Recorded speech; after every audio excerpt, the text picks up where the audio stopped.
Picture this. It's December. Snow is gently falling outside the window. The smell of fresh pine from the Christmas tree fills the house, and fairy lights twinkle like little stars. That was supposed to be my life with Jake. My name is Emma, and for 3 years, Jake was my everything. We met at a holiday party, started dating right around Christmas, and every year after that, we made the holidays magical together. Last year, we promised each other this Christmas would be the biggest yet. We saved up for months to throw the perfect party at our cozy little house. I spent weeks planning every detail: the menu, the decorations, the guest list full of our closest friends and family. Jake kept saying, "Emma, this is going to be the Christmas we tell our kids about one day." I believed him. I really did. But then, 3 weeks before Christmas, everything changed. Jake sat me down one evening, looking nervous, and said he needed space. Just like that. No real explanation. He packed a bag and left.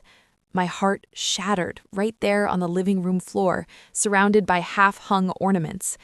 How could the man who planned our future with me just walk away right before the holidays? Little did I know, the worst was still coming. A few days after Jake left, I was trying to hold it together. I still had the party planned, so I thought maybe I'd turn it into a friends-only thing, just to keep some joy in the season. But then I saw it, a post on social media from Jake's cousin. There he was, smiling in photos, at a huge Christmas party. But it wasn't just any party, it was my party. The decorations I picked out, the tree I decorated, the exact menu I'd spent hours perfecting. Jake hadn't just left me, he'd taken everything. He'd moved in with his new girlfriend Sarah, someone he'd apparently been seeing behind my back for months, and instead of canceling our plans, he decided to steal them. He invited all our friends, our family, to our house for the Christmas party I'd planned. He even used the budget we'd saved together to make it bigger and better. I stared at my phone in disbelief. Messages started pouring in from friends. "Great party last night, Emma. Wait, why weren't you there?" One by one, they realized what happened. Some apologized, some stopped talking to Jake, but the damage was done. He'd turned my dream Christmas into his victory lap with his new girlfriend. He stole my home, my plans, my joy, and he made sure everyone saw how happy he was without me. I cried for days. How could someone I loved so much betray me like this, especially at Christmas when everything is supposed to be about love and kindness? I felt broken, humiliated, angry. But deep down, that anger started turning into something else: determination. Christmas Eve came and I was alone in my tiny apartment, surrounded by boxes, because Jake had somehow convinced the landlord to let Sarah move in. I could have spent the night feeling sorry for myself, but I refused. If Jake thought he could steal my Christmas and get away with it, he was wrong. I started thinking, what hurts someone like Jake the most? It's not yelling or fighting, it's exposure. It's showing the world who he really is. So I came up with a plan: a quiet, smart, devastating holiday surprise. First, I gathered proof. Screenshots of our old messages where we planned the party together, receipts showing I paid for half the decorations and food, even voice notes where Jake talked about our forever Christmas. Then I reached out to the friends who'd been tricked into going to his party. Most of them felt terrible once they knew the truth. A few agreed to help me. My idea was simple but powerful.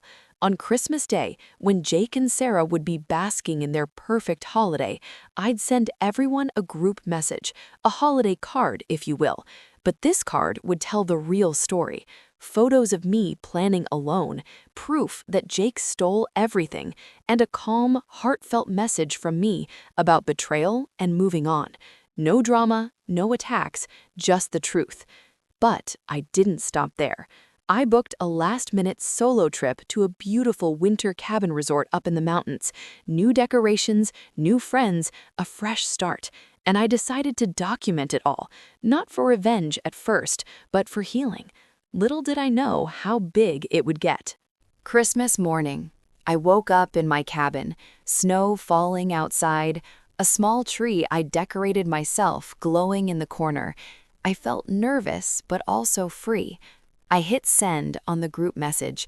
It went to over 50 people, our mutual friends, some family, even a few of Jake's coworkers who'd been at the party. The message read, "Merry Christmas, everyone. I hope you're having a wonderful day filled with real love and honesty. Many of you were at a party last week that I planned for months with Jake. Sadly, he chose to take it all after leaving me suddenly. Here's the truth, with proof attached. I'm not angry anymore. I'm healing, spending my Christmas in peace, making new memories, wishing you all the joy you deserve." Then I posted photos of my peaceful cabin Christmas, hot cocoa by the fire, a delicious meal I'd made, laughter with new friends I'd met at the resort. No tears, just strength. My phone started blowing up. Messages of support poured in. "Emma, I'm so sorry. I had no idea. Jake's a jerk. You're amazing for handling this with grace." Some people even forwarded my message to others. By evening, Jake's stolen party was the talk of our circle, but not in the way he wanted. I heard later that Jake and Sarah spent Christmas Day panicked, trying to explain themselves. Friends unfollowed them. Family members called Jake out. Sarah apparently left the room in tears when she saw how deeply he'd lied. They were left speechless, alone in the house that used to be mine, while I was surrounded by kindness and new beginnings. In the weeks that followed, everything changed. Jake tried to reach out once, saying he was sorry and that it just happened. I didn't respond. I didn't need to. The truth had done its work. Most of our friends chose my side, not because I asked them to, but because they saw who was honest and who wasn't.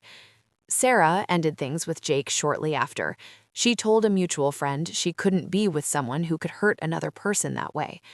Jake lost the house, lost friends, and had to face what he'd done, all without me lifting a finger in anger, just by shining a light on the truth. As for me, that solo Christmas turned into one of the best of my life. I made real connections at the resort, started feeling like myself again, and even began sharing my story anonymously online. The support from strangers was overwhelming. It reminded me that good people are everywhere.